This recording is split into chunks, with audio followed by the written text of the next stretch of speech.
Bonjour à tous et bienvenue dans ce journal sur RTI 1. Avant la passation de charge avec le président élu du Mali, Dioncounda Traoré, le président par intérim du Mali, était hier à Abidjan pour faire ses adieux au chef de l'État ivoirien Alassane Ouattara. Une visite de reconnaissance pour la contribution du président ivoirien en tant que président en exercice de la CEDEAO dans la résolution de la crise malienne. Le point de la rencontre avec Viviane Haïma. À quelques heures de la fin officielle de son mandat de chef de l'État intérimaire du Mali, le président Dioncounda Traoré est venu faire ses adieux au président de la République Alassane Ouattara et lui exprimer sa gratitude et celle du peuple malien pour tous ses efforts qui ont permis au Mali et à son peuple de sortir de la grave crise qui a frappé ce pays. Peu après son arrivée ce mardi matin à Abidjan, le président intérimaire du Mali a été reçu au palais présidentiel par le chef de l'État ivoirien. Le président de la République Alassane Ouattara a salué les qualités d'homme d'État du président par intérim du Mali et sa gestion de la transition à la tête de son pays qui a abouti à la résolution de la crise et à la tenue d'élections présidentielles transparentes et crédibles. Monsieur le Président, je voudrais vous dire à quel point nous sommes admiratifs de ce que vous avez accompli ces mois durant, pendant cette crise complexe que le Mali a traversée. Comme vous le savez, nous avons toujours été à vos côtés parce que le Mali, c'est la Côte d'Ivoire et la Côte d'Ivoire, c'est le Mali. Je voudrais vous dire à quel point vous avez vous-même fait montre d'abnégation, de persévérance, de courage. Permettez-moi que je salue ces grandes qualités d'homme d'État et vous dire que le Mali a eu beaucoup de chance de vous avoir pendant cette période de transition. Donc en Côte d'Ivoire, Monsieur le Président, vous êtes chez vous. Le président Dioncounda Traoré, qui a conduit pendant près d'1 an et demi la transition au Mali, a remercié en des termes forts le chef de l'État ivoirien pour sa contribution en qualité de président en exercice de la CEDEAO et son implication personnelle dans la résolution de la crise au Mali. Le Mali revient de loin. Nous avons passé des mois extrêmement difficiles. Mais aujourd'hui, nous pouvons dire que nous sommes au bout du tunnel. Après avoir recouvré l'ensemble de notre territoire, après l'organisation de l'élection présidentielle, que toutes et tous s'accordent à reconnaître comme ayant été transparente et crédible, je pense que nous pouvons effectivement dire que nous sommes au bout du tunnel. Ce parcours a été possible grâce à vous, Monsieur le Président. En tant que président de la CEDEAO et aussi en tant que président d'un pays voisin, d'un pays frère ami, vous avez fait en sorte que la tragédie malienne devienne une question de politique intérieure de la Côte d'Ivoire. Une préoccupation permanente des hommes et des femmes de ce pays qui n'ont cessé de nous soutenir, qui n'ont cessé de nous encourager quand il le fallait. Et je pense qu'aujourd'hui, le résultat que nous obtenons est dû à tout cela, mais aussi et surtout à votre leadership au niveau de la CEDEAO. Vous avez dit que j'ai été une chance pour le Mali d'avoir été là, mais j'ai coutume aussi de dire, Monsieur le Président et chers frères, que la chance du Mali a été qu'Alassane Ouattara se trouva au bon moment, au bon endroit. Et je crois que tout ce qui a été fait l'a été grâce à vous. Et c'est tout cela que je suis venu vous exprimer aujourd'hui. Au nom du peuple malien, vous dire merci. Le mandat de président intérimaire du président Dioncounda Traoré prend fin demain mercredi 4 septembre, jour de la prestation de serment du président élu Ibrahim Boubacar Keïta. Au terme de cette visite du président intérimaire malien Dioncounda Traoré à Abidjan a eu lieu une cérémonie d'hommage ponctuée de décorations. Le président Dioncounda Traoré a décoré au nom du peuple malien le chef de l'État ivoirien Alassane Ouattara. Il a reçu la médaille de Grand Croix de l'Ordre du Mérite malien. À son tour, le président Alassane Ouattara a distingué le président du Mali, Viviane Aïma. Cette visite de remerciement et d'adieu du président intérimaire du Mali, Dioncounda Traoré, au président de la République, Alassane Ouattara, a été l'occasion d'un double hommage. En effet, c'est toute la communauté africaine et internationale qui salue et reconnaît la contribution du chef de l'État ivoirien, le président Alassane Ouattara, président en exercice de la CEDEAO, dans la résolution de la crise au Mali et l'abnégation et le sens de sacrifice du président Dioncounda Traoré. C'est ainsi que l'on peut interpréter la présence des ambassadeurs des pays membres de la CEDEAO et celle des partenaires de la CEDEAO que sont l'Union africaine, la France, les États-Unis, au déjeuner officiel en l'honneur du président intérimaire du Mali au palais présidentiel ce mardi.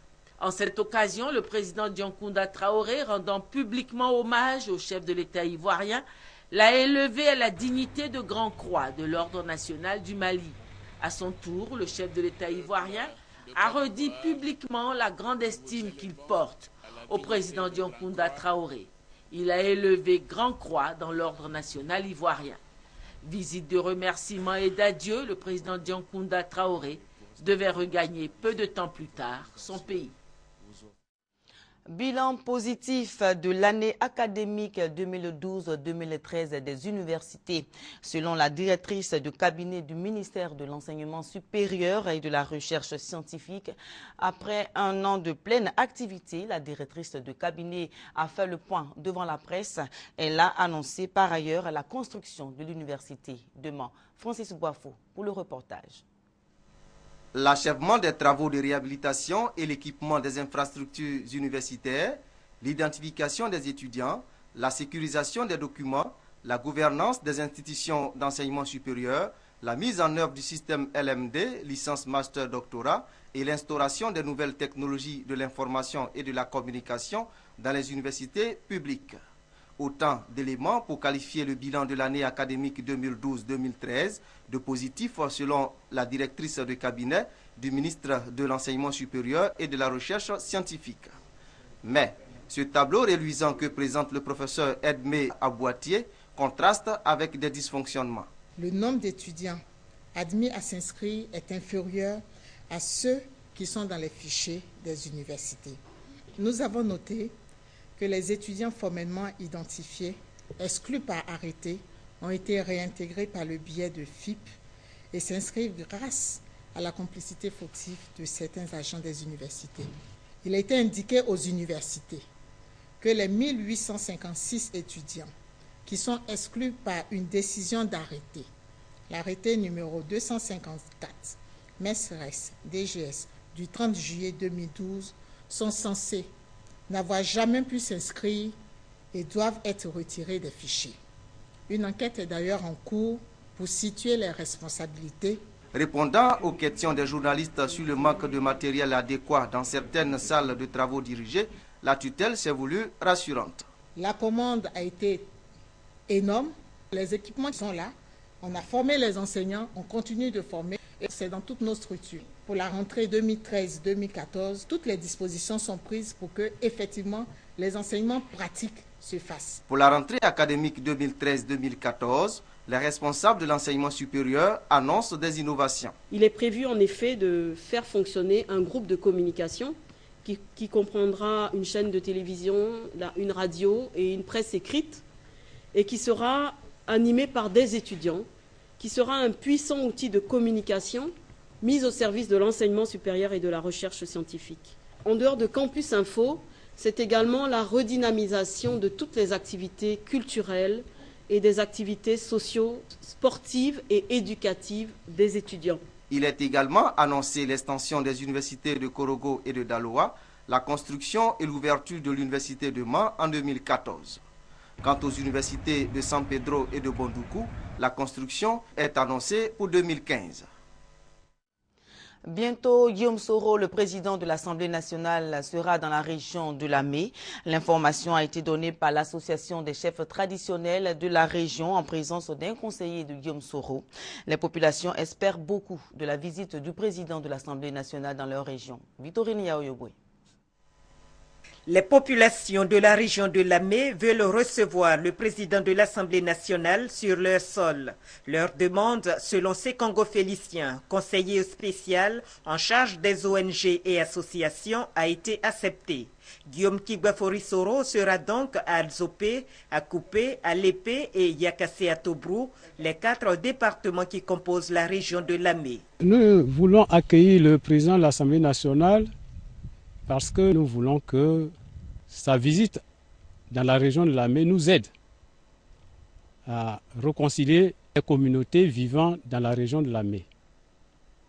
Nous voulons aussi poser un certain nombre de problèmes liés au problème de fond de la réconciliation. Si nous ne sommes pas réconciliés, il sera difficile de procéder, d'aller au développement.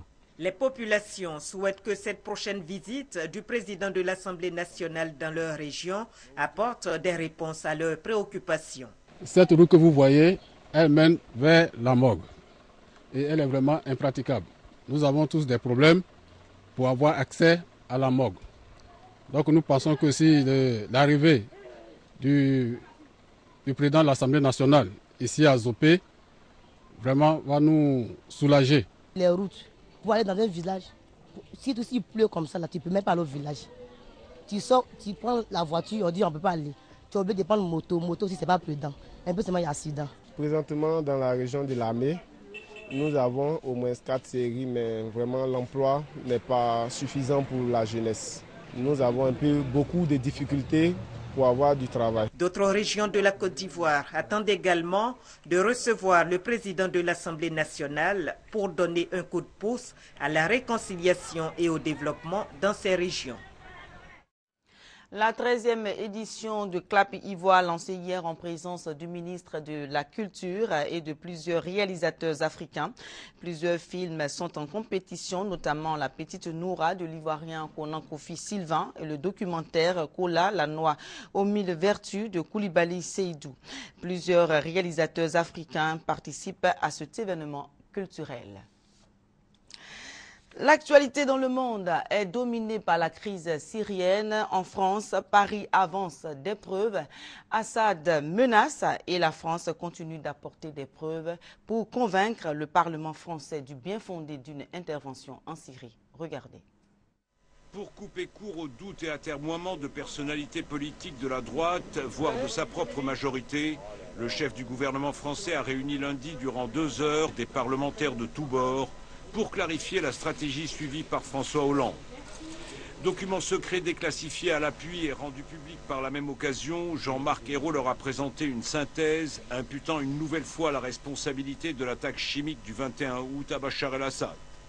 En effet, selon les experts, il est le seul à posséder des tonnes d'hypérite, de sarin et de VX, et le seul à avoir la capacité de s'en servir à grande échelle.